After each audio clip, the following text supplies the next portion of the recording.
Welcome, everyone. My name is Gustavo Quintero Vera.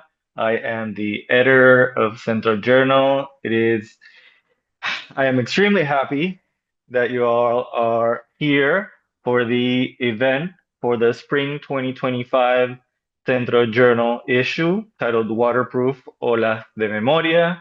We have a wonderful event planned for you all today. Star-studded event, if I might add. Um, this special issue was guest edited by the folks of Taller Entre Aguas. So that's Sara Bruno, Essah Diaz, Daniel Morales-Armstrong, and Jessica Marie Johnson. Eh, I want to show you also before I actually do the presentations, the beautiful issue. I actually don't have sharing. Give me 1 second over here. There we go. So the beautiful I have several windows going on at the same time over here. Apologies for this. Give me a quick second. So the cover of the issue, which was illustrated by Nitsaira Leonor. If you haven't seen it, it's absolutely beautiful. Nitsaira is an upcoming artist from Puerto Rico. We also were able to use her art for the Afro Centro Reader, revisiting Black Puerto Rican scholarship, which hopefully the presenters will be talking about. This is beautiful art done by Nitsaira Leonor. If you're all interested in the issue or in any back issue of Centro Journal, you can visit our Centro PR store. We also have swag in there. These t-shirts are beautiful. Old publications. So we also have Animal Feriterno. We've been publishing a lot this year, so there's a lot of things that you can buy from here. So don't miss a chance to check out centrostore.com. So I'm going to introduce the people that are going to be talking today. So we have four people. I'm going to present first our moderator, which unfortunately Dr. Sara Bruno wasn't able to join us today, but we have the amazing Isar Diaz moderating for us today. Isar forms part of the Centro family. She's a Liberian American writer, scholar, and community organizer. She's the project manager for Rooted and Relational Research Initiative at the Center of Puerto Rican Studies, and her published work can be found in Essex Talon, Wasafri, Tutmoon, The Caribbean Writer, Diálogos and Obsidian Literatures and Arts in the African Diaspora. We also have with us today a few of the authors that we published in this special issue. I'm going to go through them in alphabetical order. First off, we have Dr. Milagros Denis-Rosario. She's a professor at the Department of Africana, Puerto Rican, and Latino Studies at Hunter College. She holds a PhD in Latin American and Caribbean history from Howard University and an MA in Africana Studies from Cornell University. She has published in various academic journals, including the Journal of Pan-African Studies, Latino Studies, Hispanófila, and Centro. And she has published 2 articles with us. We're so happy to have her again publishing in the journal. She is the author of Drops of Inclusivity, Racial Formation and Meanings of Puerto Rican Society, 1898 till 1965, which was published by Sony Press in 2022, which explores racial discourse in Puerto Rican society within the context of modernity and US governance. Her research interests include Afro-Latinos, the African diaspora in Latin America, and Afro-Puerto Ricans informing Afro-diasporic coalitions, as well as the politics of cultural presentation. We also have Isar Godreau Santiago, also Isar. We have several articles. Isar is a frequent contributor to Centro Journal. We're extremely happy to have her here with us. She's a researcher at the Institute of Interdisciplinary Research at the University of Puerto Rico at Cayey, where she directs various institution-wide level research initiatives and her own research projects on race and anti-Black racism in Puerto Rico. She is the author of the essential book Scripts of Blackness, Race, Cultural Nationalism, and Colonialism in Puerto Rico, which won the Frank Bonilla Award in 2016. And she's also the principal author of Arrancando Mitos de Raíz, Guía para una enseñanza antirracista de la herencia africana en Puerto Rico. an anti-racist guide for teaching the African heritage in Puerto Rico. He has published extensively on topics such as hair and straightening, the use of racial terms in Puerto Rico and in the United States Census, the folklorization of Blackness, school racial discourses, anti-Black racism and colorism, and the impacts of policies and austerity on the University of Puerto Rico, among many, many other topics. And we're also very glad to have here also our very own Daniel Morales-Armstrong, a very up-and-coming academic, recently minted PhS also. We're very happy to have him here. Daniel is a Black Puerto Rican historian and educator from the Bronx, whose work focuses on slavery and emancipation in Puerto Rico. Morales-Armstrong earned his joint PhD in history and Africana studies from the University of Pennsylvania in 2024, after which he joined CENTRO as a researcher, as a postdoctoral research associate, and NYU as the Miriam Jimenez Roman postdoctoral fellow in Afro-Latinx studies. His scholarship examines how formerly enslaved Puerto Ricans, or libertos, resisted the 3-year forced labor mandate that followed emancipation in the colony, as well as the silences surrounding these acts of refusal. Morales-Armstrong is working on a series of method essays focused on how Puerto Ricans in the present, in the diaspora, and in the archipelago relate to and engage the archives of Puerto Rican slavery. His research has been generously funded by the Ford Foundation, Diaspora Solidarities Lab, Centro, and also now the Latinx Project. So I leave you all with Ise. Hey. Thank you so much, Gustavo. Once again, sending some healing vibes to Dr. Sarah Bruno, even though she couldn't be with us today. And I'm so excited to be able to moderate this panel. Not only that, being one of the founding members of Taller Entre Aguas, so being able to witness the growth of us and putting this special collection has just been an honor to call attention to Black Puerto Rican life, history, the archive, the present, and the past. And once again, just to be able to sit on this panel with these wonderful scholars, it's just an honor. So thank you so much for joining us. I also want to give a big shout out to Dr. Jessamine Johnson, who is in the audience with us. Thank you so much for your unwavering support. And also our Life Code and VSL members who are also in the room. Thank you so much for joining us. And also contributors. I know we have a lot of wonderful artists, scholars who have been in this interdisciplinary anthology, this special collection. And it's just been, once again, an honor of mine to be a part of this awakening, this movement, this wave of just beauty and Black beauty, Black strength, Black awareness, Black history, Black Puerto Rican knowledge making and world making. So thank you for joining us tonight.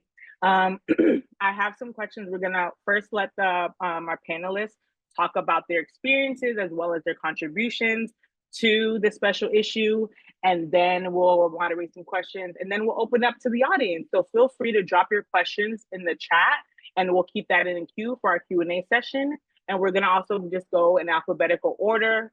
Dr. Denis-Rosario, we're gonna start with you. And so then we're gonna go to Dr. Isar Godreau and then Dr. Morales-Armstrong, okay? Wonderful. Buenas tardes, todavía es de tarde. I'm very happy and I'm very honored to participate in this panel and be invited to be with other of my colleagues that they are well versed in their topics. My experience writing this article, I think I'm going to associate with my experience as a Black Puerto Rican. It came out from when I was doing my PhD at Howard University, and I came across with some of the students' files in the National Archives, actually, that I was able to visit very frequently. I would say every week I will be there, or will be Library of Congress. I'm looking for some other items. I came across with the papers of Booker T. Washington, and I saw these documents of the Black student, and I saw the files of Puerto Rican students. So I started, in those days, you will have to make copies right there, etc., one by one, and I keep it by the side, or I took notes, and I have it, thinking about future projects. And after a while, as I was mentioned by Gustavo, I was able to publish a book which provides like a background of what is the racial narrative of Puerto Rican society. And I use some examples about Black Puerto Ricans in those days, but in the same period, which is parallel to the article that I contributed for Centro, there is a group of students that they, on their own means or motivated by scholarships, legislature, by the insular government, or using legislature that it was created for African Americans and Native Americans to study in segregated schools. There are many Puerto Ricans, females and male and females, that they came to HBCUs. So the article, I focus on Tuskegee and Howard University because these two institutions is where most of them they attended, either from 1899, 1900 until the 1960s. So my article is looking at the decisions that they made personally or their parents to send them to the South to study in these institutions, where there's some of them they know little English or just was learning English, but they wanted a profession outside from the things that they were offered in Puerto Rico, which were limited, or teacher, or social worker. And then in most of the period that I covered in the article until 1940s, still the new University of Puerto Rico were in its infancy. So I give credit to what they do. They pass on their knowledge and they pass on or inspire to their relative the importance of education. And they, with their professions, they contributed to the modernization of Puerto Rican society.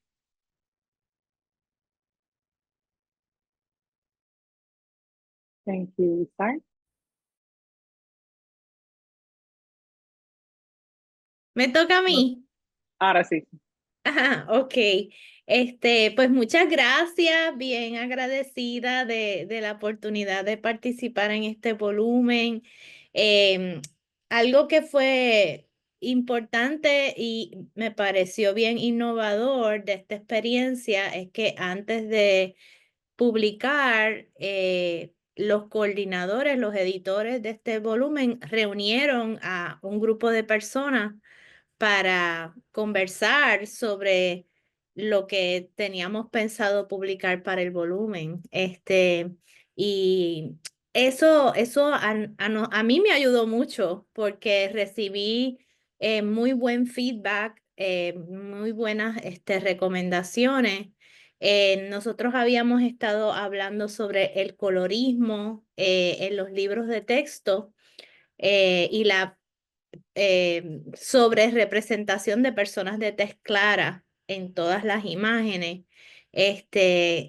Y el artículo hace una mezcla de muchas metodologías, ¿verdad? Porque hicimos como, contamos las personas que eran de tez clara, las personas que eran de tez oscura, usamos una escala de color de piel. Ahorita les puedo enseñar algunos slides que tengo, pero para ser breve, hicimos un análisis cuantitativo usando gráficas, ¿verdad?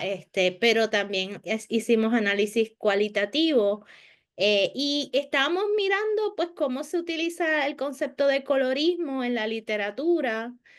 Pero cuando tuvimos esta conversación con los colegas, alguien que participó dijo, bueno, yo leí este borrador, en ese momento era un borrador, y me gustó, me pareció bien, pero creo que hace falta como que integrar más pensadores del sur, ¿verdad? Del sur global. Y entonces eso me provocó como que, pues, déjame ver ¿verdad? ¿Qué maneras, quién está proponiendo cosas? Ahí se me ocurrió, mira, esto muy bien puede ser una manifestación de la colonialidad del poder, ¿verdad? Y mirarlo como un colonialismo visual, esto del colorismo.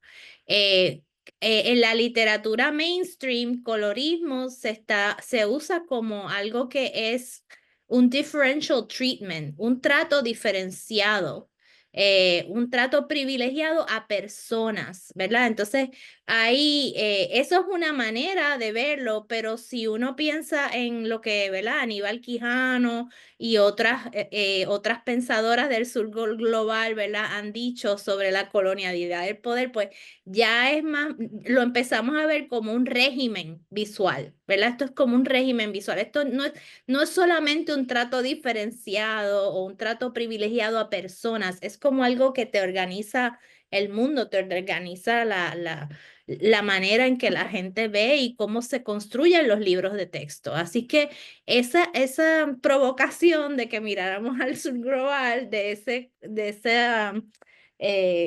junte, ¿verdad? Y diálogo que se dio como parte de esta iniciativa fue bien provechosa, fue bien buena, como que nos empujó a seguir, ¿verdad? A mirar más allá y a teorizar mejor lo que estábamos haciendo.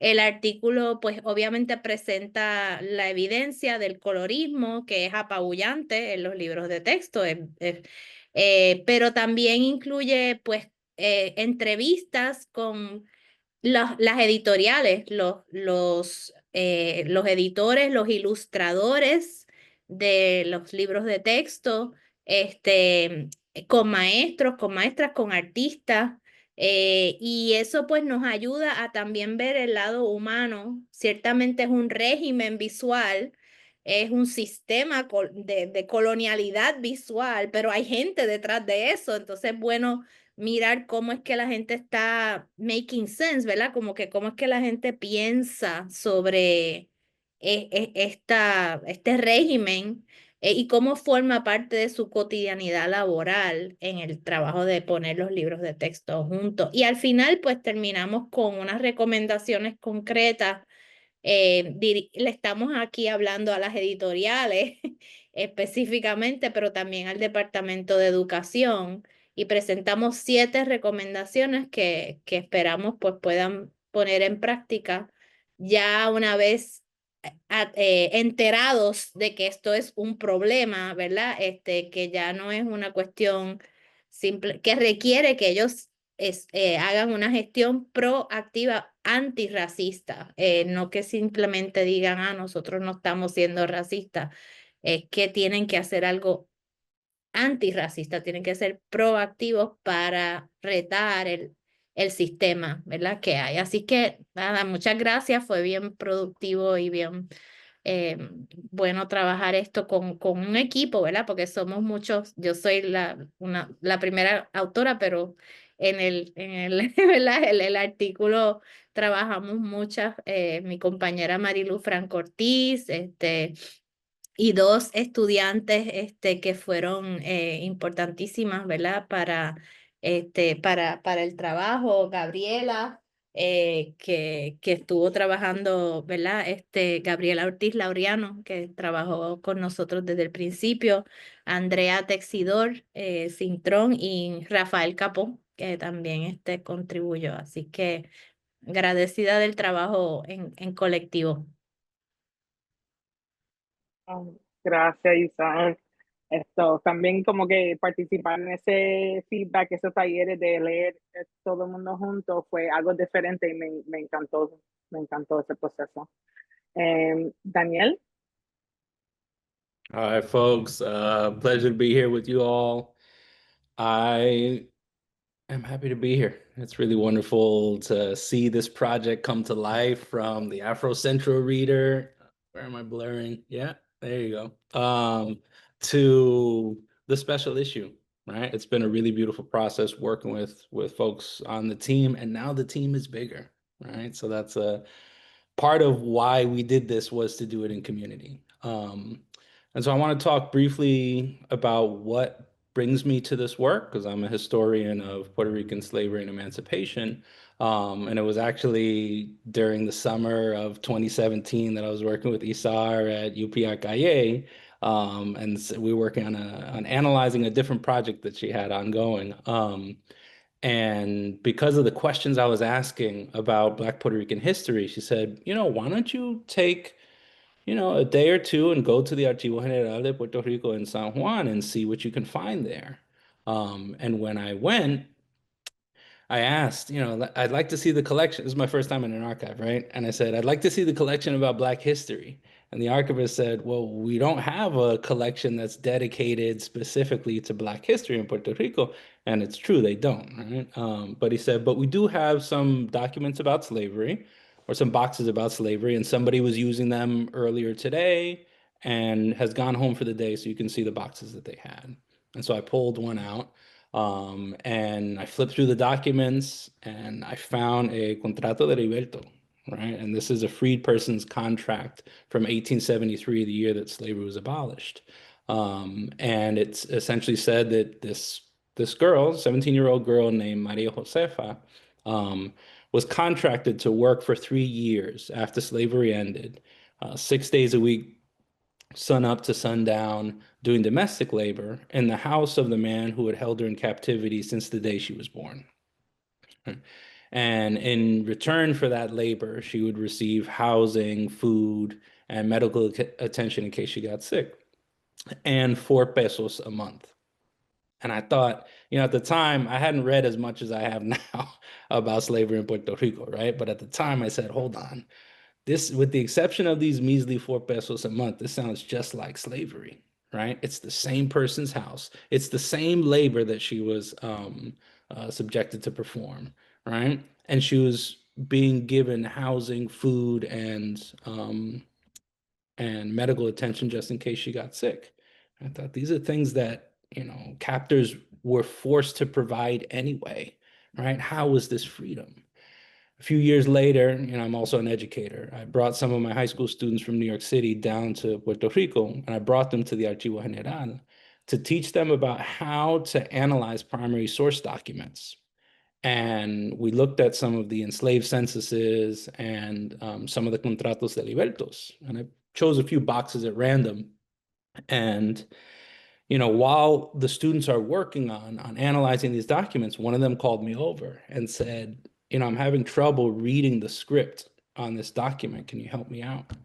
And I sit down next to her and I start, you know, helping her figure out, it's paleography work, right? And I got chills at some point and I said, wait, I've seen this before, right? And it was, of the thousands of contratos de libertos in the archivo, it was the same one that I had seen 2 years before, right? And I wasn't a historian yet. And so when I first saw it, I took a picture of it, but I didn't know the number of the box. I didn't know much. I just asked them, the archivist, to select a few boxes about slavery that had some censuses and to have those ready for us. And so that made me think, you know, who was Maria Josefa, right? Whose contrato de liberto I had found, right? And why had she found me in the archive, not once, but twice, several years apart? And so these questions really consumed me. It was, who is this person, right? And what is her story? And so I went to Santa Isabel, the town where she was from, and essentially this became my dissertation, right? How do we tell the story of how libertos responded to the unfreedom that followed abolition, but through the stories of individual people, right? And so those became significant concerns for me. Who are the people, right? What records did they leave behind? And the essay that I wrote for this special issue is started out as one of my dissertation chapters, right? About the history of resistance to slavery in Puerto Rico. And so some of the things that it does, it lays out the 4 common strategies of resistance to the institution of slavery that enslaved Africans and their descendants in Puerto Rico used starting in the early 1500s through 1873. And it, you know, it challenges some of the narratives that we have, some of the popular narratives that, going back to Frank Tannenbaum in the 1940s, that slavery wasn't so bad in the Iberian, you know, countries of Latin America, compared to the US or the Anglophone Caribbean, et cetera. And then Díaz Soler, who wrote our seminal text about slavery in Puerto Rico, La Historia de la Esclavitud Negra en Puerto Rico, right? You know, a Herculean task, And still, right, it echoed Tannenbaum's thesis that slavery and freedom, and I'm paraphrasing here, but the Soler said that slavery and freedom were not so far apart for enslaved people in Puerto Rico. And, you know, I felt that in my soul, and it didn't sit right with me. And so this essay and my dissertation, which is about how libertos challenged the unfreedom that followed abolition, are in response to that. And, you know, the ethos also that Professor Denis-Rosario, you know, outlines in Drops of Inclusivity, that each of those stories of Black people in the pantheon of our history matters. Right, that is core to this work. And so, you know, I draw together more than 40 years of historiography in Spanish and in English about resistance to slavery in Puerto Rico. But it's not just about saying, well, this is what folks are writing in Spanish and this is what folks are writing in English, and let's bring them together. But it's saying, how do we then tell these stories by bringing in the stories of people who lived them, right? So I'm bringing primary sources that I found in the archives to illuminate those stories and also talk about some geographic trends, right? And so I want to very briefly talk about one or two of those stories, right? So there was an enslaved man named Juan Nepomuceno who was enslaved in Cuamo. And in 1859, he escaped, right? He engaged in an act of cimarronaje, right? Marronage, right? Escaping from the institution of slavery. And as was common at the time, when somebody would flee, they would send out messages to all of the municipios in the area saying, this person escaped who was a captive of, you know, qué sé yo, don qué sé yo, fulano de tal, right? And this is what he or she looked like. This is what their nose looked like. This is what their eyes look like. This is what their body types were. These were the scars they had. These are the señas particulares, right? Like to help you identify them, right? And so they looked for Juan Nepomuceno and they didn't find him, all right? Jose Ignacio, same thing, same year, except not from Cuamo, from Carolina, disappeared. They couldn't find them, right? And then in 1873, after slavery ends, these two gentlemen reappear in Ay Bonito, which is right next door to Cuamo, right? So it's 14 years, right, that they were able to fly under the radar and not be discovered, right? And they show back up after slavery had been abolished in Puerto Rico and drew back whatever mass had allowed them to go undetected for nearly a decade and a half, right? And then the state is like, well, how can we subject them to having to work for 3 more years because we just found out that they're libertos, right? But you know, this is one of the ways that the archive can tell you things. Another woman, Elena, escaped from a plantation in 1870 in Patillas on the southeastern coast. And the police in the area do an investigation and they're interviewing people. And so the records say, and we found that she likely escaped with a man named Felix Beltran, right? And she likely went to San Mateo de Cangrejos, right? Which was a maroon town in near San Juan, right? Where Santurce is today. And so it's this free Black town while slavery is still institutionalized in Puerto Rico. And so the record says that's probably where she went, but they never found her, right? And these 3 stories made me think of when we hear about these people in the archive, right? When we read their names, how do we challenge what Orlando Patterson calls, right, this general state of dishonor that was projected onto enslaved Africans, right, and their descendants? And how do we do that in a way, well that those dishonor representations live on in the archives, right? Because the documents that we're reading were written by people who thought about these human beings, right, as property and not as humans, right? And so, you know, my work, I'm bringing together the stuff that my co-panelists do, right? Thinks about present day legacies, right? Thinks about those individual stories and responds to this critique, right? That Scarano, in an essay that we included in the Afro-Central Reader, right, says is the history of or the tradition of writing about, quote, slavery, but not the slaves in Puerto Rico, right? And so this is speaking their names with honor, right? How do we rectify the mistreatment of their memories? And the essay also, inserts Puerto Rico into hemispheric discourses about resistance to slavery, right? That's important too.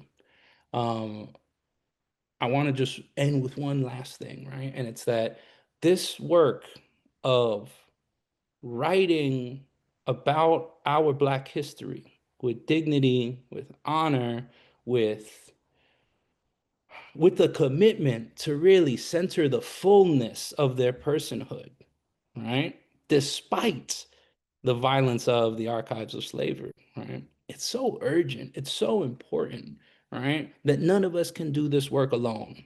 In the same way that the process of putting together this special issue was collaborative, right? Was imaginative. We didn't know what it could be, but we knew that we could together imagine something beautiful and transformative, right? And that's what happened, right? That kind of vision and possibility, right, is what we and our ancestors need, right? And so I invite folks who are in the audience or know somebody who's interested in this work to come and do this too, right? Like, I am here and happy to collaborate. If you are saying, I like this, Daniel, this article made sense to me, it touched me in some way, reach out, right? Because I'm always happy to talk archives. Whenever folks email me saying, hey, I'm starting to do research about slavery and I don't know everything. I haven't seen every collection. I haven't seen every document, right? But it took me a few years to learn how to navigate the archives, and I could save folks some time, right? If you're saying, hey, I'm looking for something about this, I could say, hey, I have this digitized, I have this scanned, or here's this, there's a collection of documents in such and such a place. So let's work together. Shameless plug. We got a book coming out maybe in the next year and a half called Cimarron, Slavery and Freedom in Puerto Rico, that I'm co-editing with Dr. Jessica Marie Johnson. And that's about the archival legacies of slavery and freedom in Puerto Rico. But it's a 2-volume project, right? So the first one is underway. The essays are being edited now. The second one is going to be looking at the contemporary legacies of slavery in Puerto Rico. So if that's you, if that's your work, if that's what you want to do, the call for papers or call for abstracts will be going out in a few months. And I would love to work with you all on this important, urgent work. Thank you so much, Daniel. You're so amazing for always activating and inviting us to be in the archive. I spent the first time actually in the archive this summer with Daniel, and it was just like being in his zone was amazing. Also, just like trying to find something that made sense. And that was my first time in his building time. But I'm grateful for the teachings, for your the motivation to just activate and also call attention to these lives and also honor them in a different way versus the erasures that it has been. I have a question for all of us, for all of the panelists, because this issue really introduces Black Puerto Rican studies as a subfield, an extension of all the work that has been done in a way.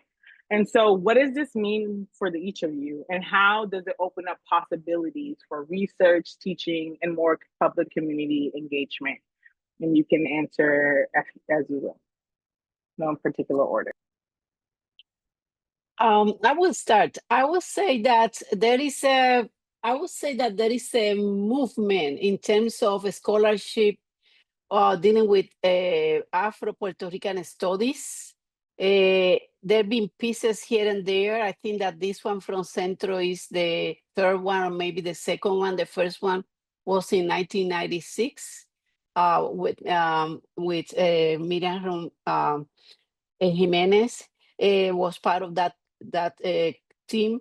But in terms of there are other projects also that can be considered or be a part of that legacy that is being established. In my projects, I very particular in giving those names, as Daniel mentioned, providing those names. What are the roles of those men and women in a 20th century Puerto Rican society that is denying that they are racist, that they are denying that they are saying that they are the great Puerto Rican family, the happy family, and all the opportunities that are out there, they are not totally disclosed for them. So in my project, my first book, I basically I'm saying that they have some roles in the society, and in this article that is part of a book length project, I'm trying to establish that regardless of the colonial politics that they were taking place in Puerto Rico at the verge of the arrival of Americans, Puerto Ricans took advantage of it. Yes, some people were concerned. I was in a discussion the other day, and some people say, about those silences. I say, they cannot be talking openly like that. If they do it, maybe they will be censored. But you can speak without talking, and your actions sometimes are more important than talking.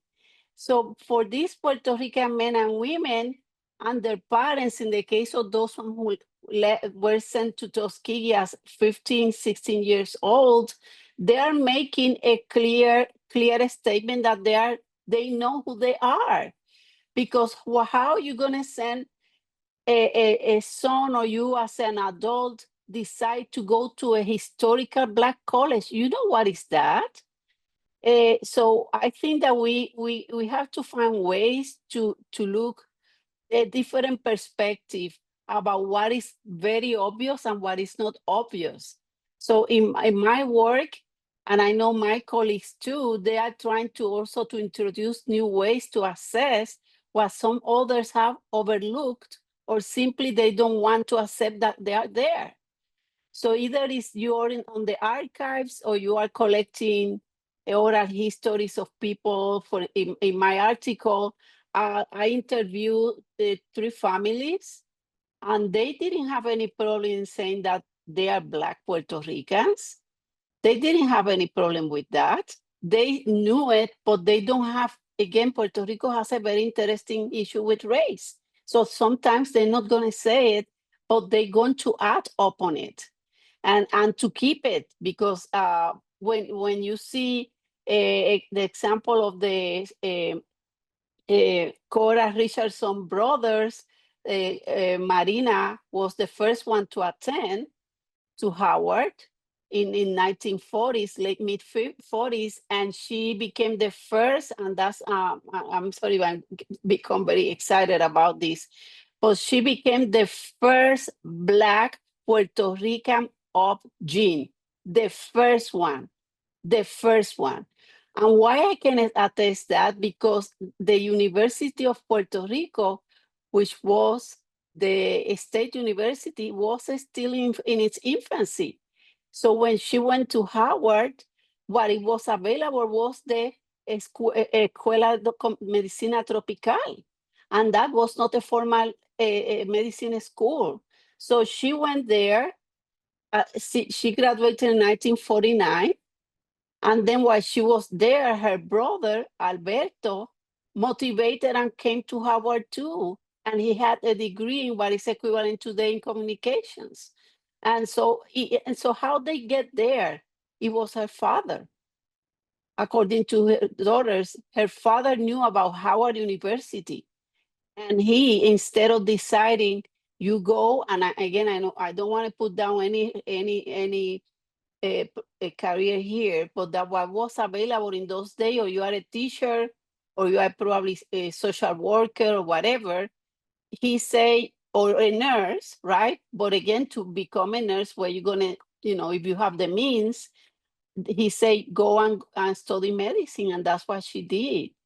So she's part of those pioneers, as I use purposely my title. So that could be a different approach, and in addition to use historical framework, I use intersectionality, because even women were, based on what I saw so far, maybe 30 something Tuskegee, and maybe 1/3 or less than that were women, and in Howard University was the same. But they play important role in their families, because in the case of another person I mentioned in the article,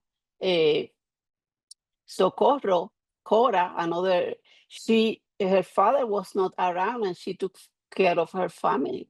So these women, they established networks, and they became pillar in their communities and their home. And I think that we need to continue looking other ways to approach and expose what is history sometimes is hiding from us. I agree. Thank you so much. Anyone else want to jump in? Quickly say something. I want to echo, there's so much work to be done. There's so much work to be done, right? We can go and look at the same documents, the same data, etc., right? But what's important is the lens through which you're using, right? The lens through which you're looking at it and analyzing that. Because there's so much that needs to be done, needs to be written, needs to be interrogated about our history. And of course, I'm a historian, so I'm thinking about history, but also about our present, right? The narratives of, Blackness equals Africanness equals it ended in the past, negates the existence, right? Or tries to negate the existence of Black Puerto Ricans today, right? And we need more folks doing this work. This is not this is an era that I hope we are ushering in, right? That leaves the gatekeeping stuff of the past in the past. That we could leave in the past, right? This is a moment where let's get this work done together. And there are more angles to do it than I can think of, or anybody on this panel, or anybody in this room can think of, right? So let's be imaginative, let's be expansive, and let's think about how we do this work while honoring, right, our ancestors and the folks who came before us. Sí, gracias. Esa, tu pregunta era, ¿verdad? Sobre qué pensamos sobre este volumen y su contribución a los estudios puertorriqueños, ¿verdad? Y era por ahí, ¿verdad? Que iba la Sí. pregunta. Ajá. Ajá. Pues pensando en lo que dice Milagros, Denis, de que es importante mirar las acciones, ¿verdad? Y lo que está pasando también, y pensando en el trabajo que hace mi colega Mariluz Franco Ortiz, que está mirando las organizaciones antirracistas y de afrodescendencia que están en Puerto Rico. Mariluz está por ahí en la audiencia. Ella, no sé si la gente puede entrar al foro, pero me parece importante el trabajo que ella está haciendo de mirar todas o sea, hay, no sé, Mariluz, no me acuerdo si son 90 organizaciones o 120 organizaciones que hay en Puerto Rico que están diciendo que hacen trabajo antirracista o relacionado con la afrodescendencia. Y eso es, ¿verdad? Acción, eso es trabajo de base, y creo que eso pues está haciendo, ¿verdad? Está abriendo muchísimos caminos también. O sea que además de lo que está pasando en la academia, ¿verdad? Pues mirar toda la efervescencia que está pasando en las comunidades. Y nada, pues es bueno que Marilu pues nos está ayudando a documentar todo eso. Shout out to Mariluz Franco, también una de las profesoras que está en Calle, una de la gente también de Colectivo L, siempre giving you your praises. She said, son más de 100 organizaciones que están haciendo diversidad y de trabajo antirracista en Puerto Rico. Hace falta también seguir conectando, pero muchos abrazos a ti. And we're about to start opening up the question and answer portion. I know we have 2 questions in the Q&A. Si tiene preguntas, por favor, escríbanlo in the Q&A section. We will start answering that in the 10 minutes. my last question to you all is, one of the central themes of the issue of Black Puerto Rican intellectual traditions is the act of cimarronaje, marronage, which is just another form of war making, of survival, of resistance. And I just want to know, or what do you guys are thinking of, what are some lessons that we can draw from the past and the present to imagine a Black Puerto Rican futures that resist erasure, so that we continue to make space, continue to build upon, and also make space for the folks to drop some questions in the Q&A. So, ¿qué son otros posibilidades, o qué son las lecciones que podemos llevar o aprender de pasado para presente que nos ayudan a establecer qué es Black Puerto Rican Studies?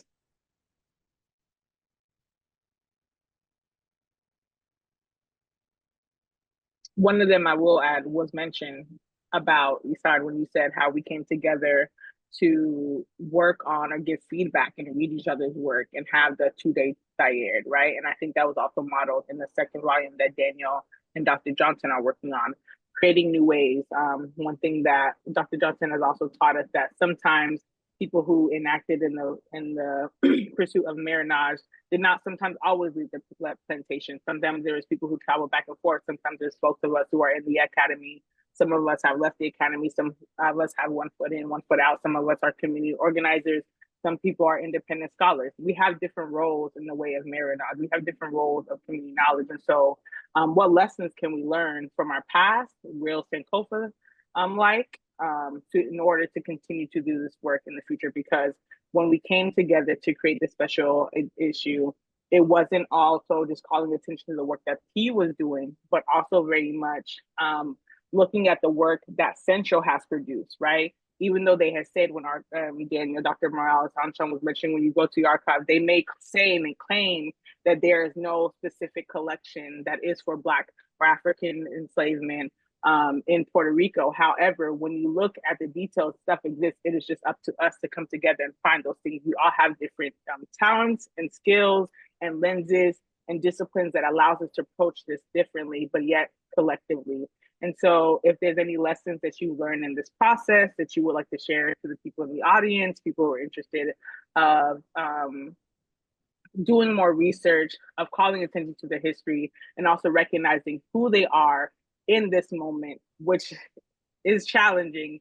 There's never been a moment in this world that's not challenging. Pero como quiera, ¿cuáles son las lecciones que podemos aprender para llevar en futuro, para resistir esto de erasure de nuestro cultura, tradición y historia?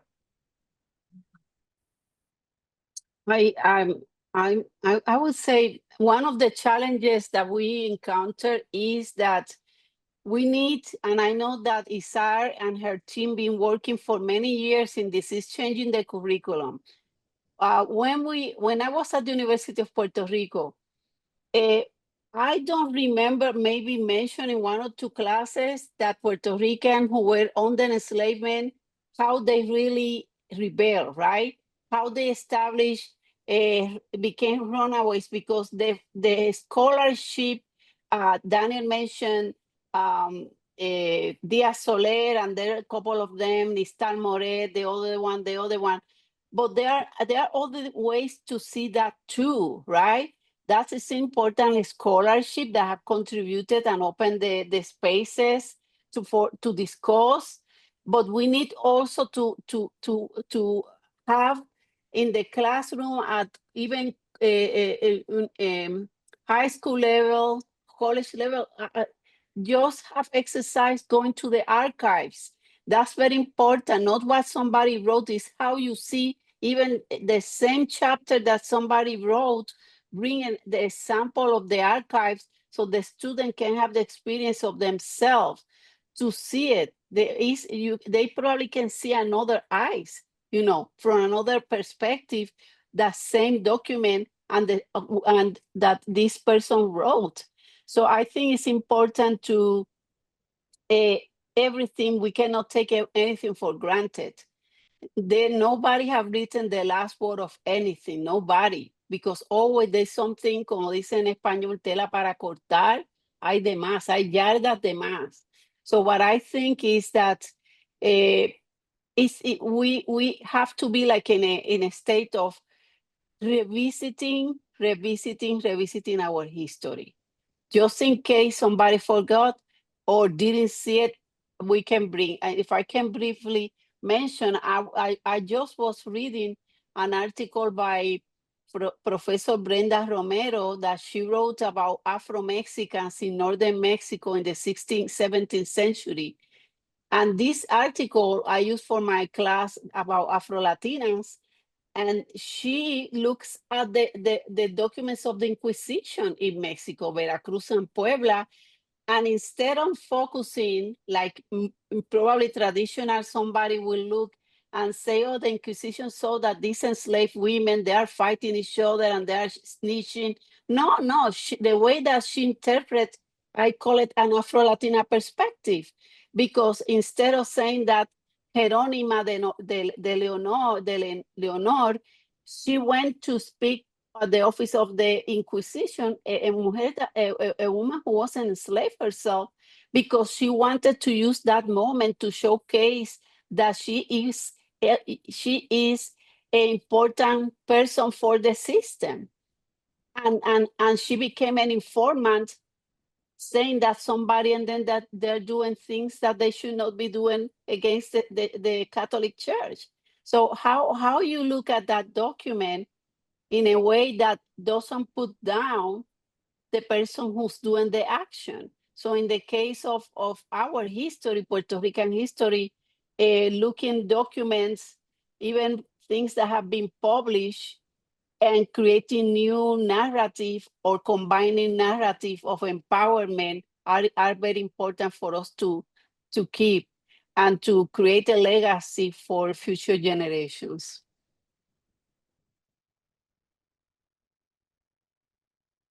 Gracias. Anyone else want to add to that, revisiting, to knowing, that continuation, the ways Sure. that we continue to live in? I want to highlight something that we wrote in the intro about Black Rican studies, right? And it's that it is daring to question the ways things have been done, the frameworks that have haunted us, the books written without us, even though supposedly about us, and the disciplinary and categoric limitations that do not and cannot serve us, right? We have to be able to recognize when the methods that we are being taught in graduate school, in our professions, et cetera, right, are unable to serve us, right? And sometimes the very logics that make up the architecture of those frameworks, right, mean that they could never serve us. Right? And daring to not just question them, right? And not just being like, oh, here's a gap or here's something negative, right? But also daring to create things that can do that. Right? There are many people who, you can draw from something, right? In Mexico, you could draw from something in Indonesia, in Ghana, in any place, right? That could have some nugget or some kernel that can help us do our work in ways that serve us better, right? And I encourage folks to think creatively, right? This doesn't mean, pretend like wheels have never been invented, right? Like learn what folks are doing, see what works, what's effective, and think, oh, you know what? I could connect these three things, and maybe there's something else that needs to be added to the sancocho that could really bring it to life, right? Sometimes you know that with your interdisciplinary tongue, what the sancocho is missing, right? And don't be afraid to say what it is. Okay, I see you. I can't wait to eat the soup that you're creating. Isar? No, I'm just really curious to hear what people have to say, so I won't take long, but just to shout outs to that. Maria Serrano Abreu is a graduate student who also helped us to think about the importance of visual you know, having dignified visual representations of our African ancestors, and the importance of having that, you know, present, and that's an area of opportunity. That's a huge, I mean, looking at the illustrations of the horrible, you know, violent illustrations of the textbooks, you know, that's something, that's an area of opportunity. Y Rafael Capó, que está por ahí también, just the power of doing things in place, you know, like counting these counter narratives, taking people to the place where they happened, and where, you know, where people fought for their freedom, or people, you know, try to survive very, you know, inhuman systems, and being there at the place, you know, and that's also something that moves. So just areas that are, you know, areas of opportunity, so that we can move forward to more, you know, dignified Afro dignified futures. Yeah, and also Rafael, que is one of our contributors, also is one of these tour guides from Memoria de Colonial, un colectivo de investigadores, educadores que está haciendo buen trabajo también en Puerto Rico. So if you're ever there, you want a decolonial tour, definitely reach out. I see this happen. But yes, it is a collective work. As you see, it's very interdisciplinary. It's very like non-linear. It's very a wave, like it is a lot of work that has been done, but also that needs to be done. And it is in collective, because we can't do everything by ourselves, right? They say if you want to go fast, go alone. But if you want to go far, you go together. That is one of the African proverbs. And I think we are literally holding on to that in this tradition as we look at this special issue, as we think about the work as Black Puerto Rican studies, as we think about no que fue el primer decenio de afrodescendencia, que now we're in the second fase. Eso siempre ha existido, and we have always existed. And now it's really time. We're calling attention. We're using our resources. We're using our skills to just move and push the field forward. So if there's any ways that you can support what's happening in Puerto Rico, in the diaspora, reach out to us at Centro, reach out to the people on the panelists, reach out. Also, buy the journal. If you don't want to buy the journal, there is the free Afrocentric Reader online that you can download and share with your students, share with your family, share with your friends, so that we can think collectively together, so that we can recognize that the work that we're doing, the people that we are, who we are, deserves recognition, deserves honoring, deserves reverence in many ways. I am going to open up the Q&A. There's some questions. Dr. Morales-Armstrong, what you were discussing, you said that you focus on your dissertation.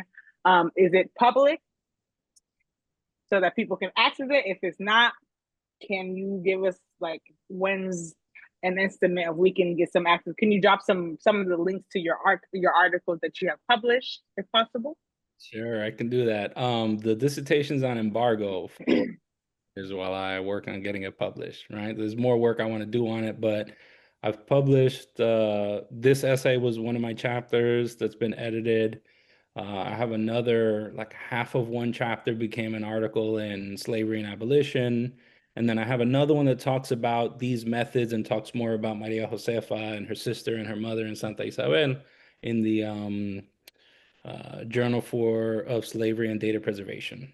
So I can put those links in here. But if you're interested in, you know, learning more or hearing more about what's going on or collaborating, I can put my email there too.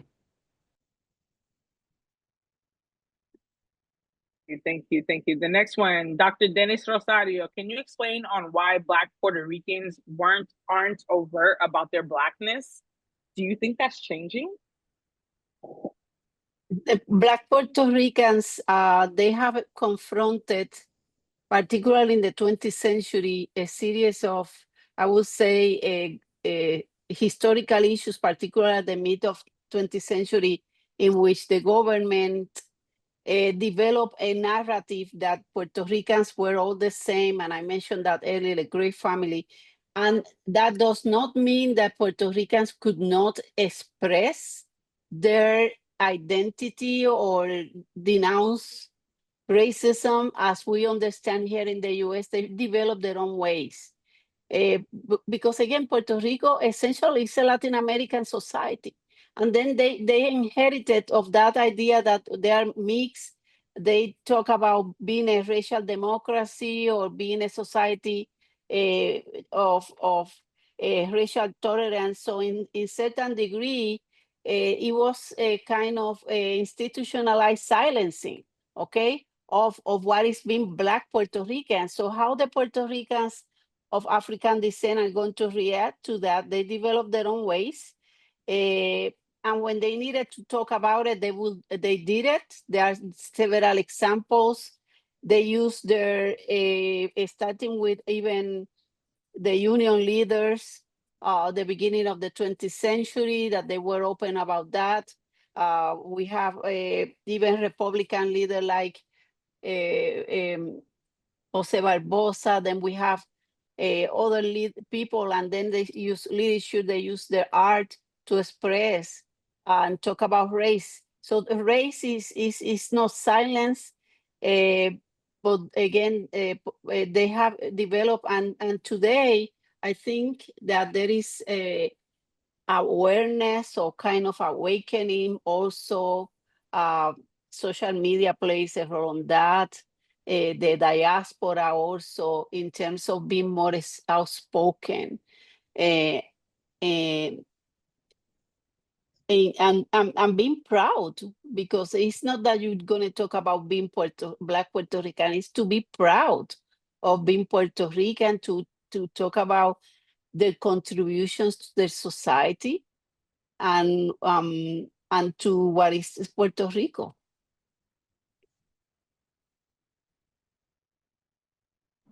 Thank you so much.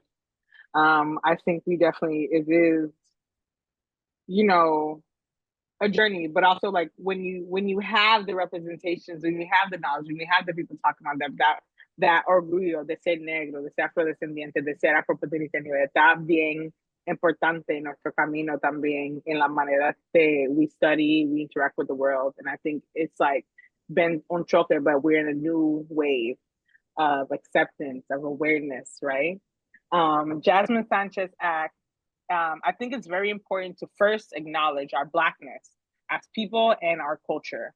I saw firsthand as a child, as the darkest complexion of from my siblings, the anti-Blackness amongst Latinos and the desire to assimilate to whiteness in order to be accepted in, and the erasure of our Black history and even Spanish language when coming to the States as a Puerto Rican who wasn't taught Spanish.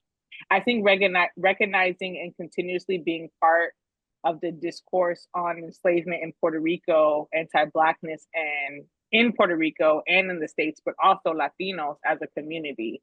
It's about reprogramming our thinking instilled in the US, in us, to assimilate and survive. More of a comment than a question, but I agree. In that awareness, in the anti-Blackness, in that recognition. I don't know if anyone wants to add to that comment, or do we move to the next question?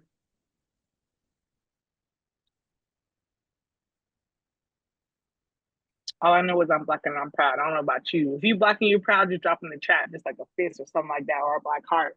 But I know I am. Él says, Isar, ¿cómo ha sido la recepción de las editoriales a las recomendaciones sobre colorismo en los textos escolares? Ok, sí, gracias por la pregunta. Pues ha sido variada, ha sido bien variada. Algunas editoriales no quisieron recibirnos para que le presentáramos los resultados. Otras ya cuando nosotros le presentamos los resultados, nos enseñaron ellos cómo ellos habían estado empezando a implementar algunas de las recomendaciones en sus ediciones nuevas. Pero lo cierto es que cuando nosotros hacemos estas críticas, básicamente lo que nos la sensación, ¿verdad? Que lo que tenemos es como que, mira, es que esto tiene que ver con el currículo, esto tiene que ver con los estándares, es que no tenemos no tenemos ilustraciones en los archivos. Cuando vamos a ver lo que hay en los stock images, photos, pues no encontramos imágenes en stock images que sean buenas. Habría que invertir en buscar los ilustradores que contratamos son de afuera porque es más barato. Y entonces no conocen la realidad de Puerto Rico. O sea que es como ellos son privados o industria para hacer ganancias. O sea, estamos en el capitalismo de las editoriales, ¿verdad? Estas no son editoriales públicas, ellas están ahí para hacer dinero.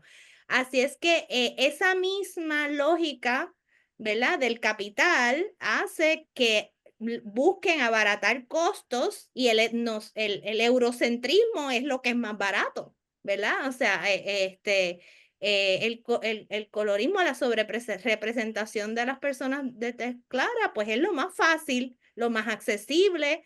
El eurocentrismo está metido en el currículo también, o sea que lo que nosotros les estamos planteando a ellos requiere que hagan una inversión de tiempo, de recursos, que cambien sus lógicas de trabajo. Y ante eso, pues, o sea, es como que ellos reconocen el problema, pero es como una máquina, ¿verdad? En la que están metidos, que tendrían que pararla, ¿verdad? Y decir, hace falta hacer una inversión para atender este problema. Y en ese sentido, le toca al Departamento de Educación decirle, yo no te compro tus libros, porque el Departamento de Educación es el cliente más importante, ¿verdad? Ese es el que tiene la mayor parte de los estudiantes. El 80% de los estudiantes en Puerto Rico van a escuela pública. Así que ahí es donde están las ventas más grandes, es con el Departamento de Educación. Así que nosotros pensamos que le toca al Departamento de Educación decirle a ellos, si tú quieres vender tu producto, tienes que hacerlo, ¿verdad? De esta manera. Pero, o sea, ha habido, ¿qué te digo? La recepción es positiva, no es que ellos estén, ¿verdad?, en negación del problema, pero cuando le presentamos ¿verdad? Lo que hay, pues ellos, pues paso seguido, pues nos dicen todos los escollos, las barreras, ¿verdad? Que tendrían con las que tendrían que lidiar para hacer estos cambios que le estamos pidiendo.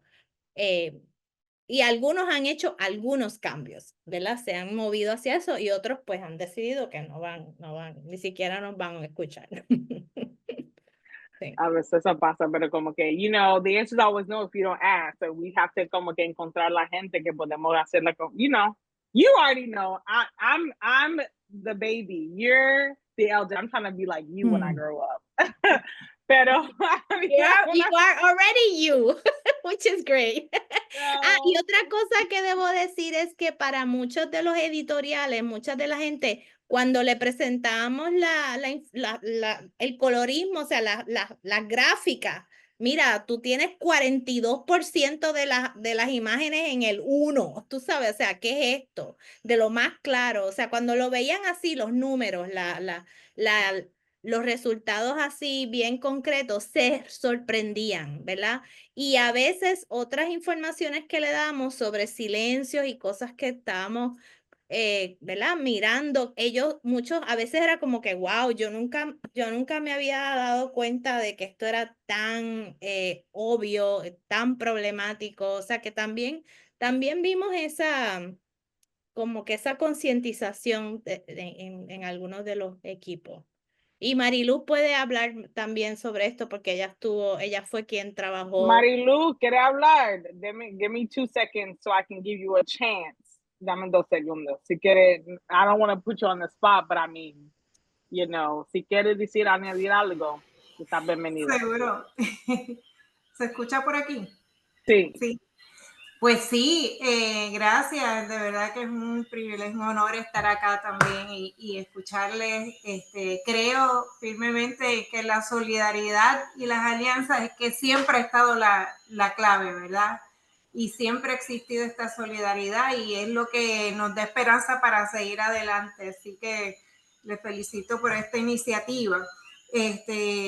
Estuvimos entrevistando a las 4 casas editoriales que son los que suplen los textos escolares al sistema de educación pública y privado también en Puerto Rico. Así que la idea es que a través de este proyecto haya un impacto a nivel institucional y que podamos desarrollar una guía para que en la próxima compra de los libros, ¿verdad? Que pueda haber una mirada más crítica y afrodigna y antirracista y decolonial de los textos escolares. Es decir, que en ese sentido, pues, yo creo que después de la publicación del libro, Arrancando mitos de raíz, eso nos abrió las puertas a hacer cientos de presentaciones y talleres desde el 2013 para acá. Pero una cosa es ofrecer talleres que es importante porque lo piden las mismas escuelas, comunidades, es parte de la efervescencia y necesidad que está ahí. Pero ese otro componente a nivel institucional es clave. Atender el racismo desde una óptica institucional y que haya una responsabilidad a nivel institucional es muy importante. En nuestro caso, en Puerto Rico, contamos anteriormente con la senadora Ana Irma Rivera Lacén, que facilitó pues pasar una ley para erradicar el racismo y afirmar la afrodescendencia, y esto pues nos da garras para poder hacer ese trabajo a nivel institucional también. Y entonces pues como ha expuesto la colega Isar Godreau, pues ha habido algunas casas editoriales que están más genuinamente ávidas de acercarse, ¿verdad?, desde esta óptica de colonial antirracista, y que ya lo están implantando poco a poco y están creando libros, han creado libros porque para el nivel de escuela elemental, que es nuestro interés. Es decir, que desde la primera vez que se escucha esa historia oficial a nivel institucional en las escuelas, debe ser desde esta óptica, no desde la subyugación, no desde la sumisión, no desde la pasividad, sino desde el cimarronaje, desde la resistencia. Eso es lo que estamos buscando a través de este proyecto, y es paso a paso, pero es ir abriendo camino. Yo creo que en las alianzas está la clave. En estos momentos históricos tenemos muchos retos por delante, sin embargo, también sigue habiendo interés, y yo creo que en las alianzas también académicas, comunitarias, que son las claves de toda esta resistencia, también es importante integrarlo, que no nos podemos quedar en la burbuja académica.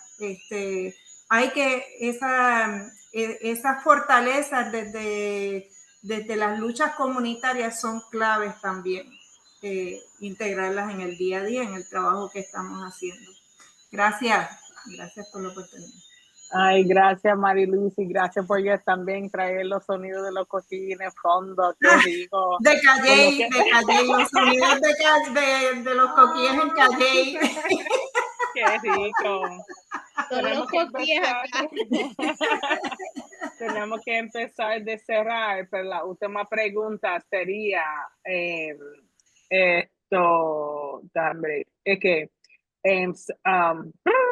okay, Abby said, Centro is so central to the study of Afro-Puerto Rican studies. What does the Schomburg Library offer to this area of studies? Does the Schomburg have a specific collection dealing with Afro-Puerto Ricans? After all, Schomburg himself was Afro-Puerto Rican. And I decided to bring up Dr. Vanessa K. Valdez, the expert, a Schomburg scholar, as well as one of our new press editors at Centro, to just answer that question for us. Thank you. Dr. Valdez. Thank you all so much. First of all, that was unexpected that I would chime in. So I appreciate when Arturo Schomburg's name is mentioned in conversations about Blackness in Puerto Rico. Shout out to all of you. So the Schomburg Center has 11 million items, meaning it does not segregate Afro-Puerto Rico, just like it does not segregate Afro-Brazil, Afro-Peru, Afro-Mexico.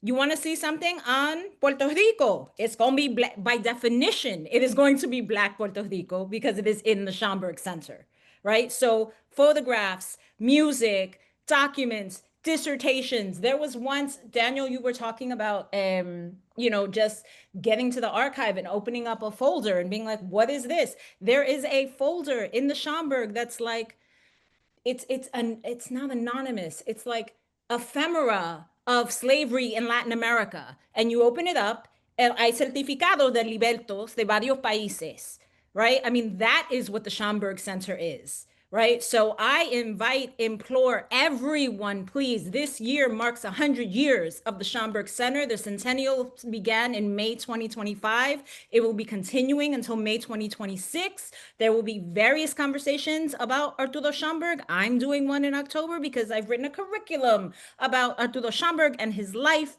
and how he believed in global Black history, because his definition of Blackness did not stop in the Caribbean, but in fact, his recognition was that we as Black peoples have created and constructed and contributed to every single society on this planet. So please, Arturo Schomburg is where it's at. Thank you, Essah. No problem. I had to give you the plug because that's your spot, but also we're welcoming you here so we can connect. Once again, it's collaboration, it's community, it's unison. And thank you for just giving us more information about the work that we're doing.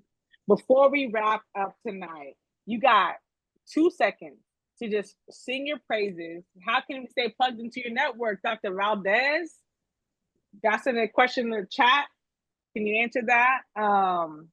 I also just want to give a moment for the great Dr. Jessica Marie Johnson to give some closing words about the wonderful work that we have done as a collective, about her vision, about what we've been able to do together because of her greatness, her mentorship. Dr. Jessica Johnson, JMJ, you want to part with some wisdom of yours before we go?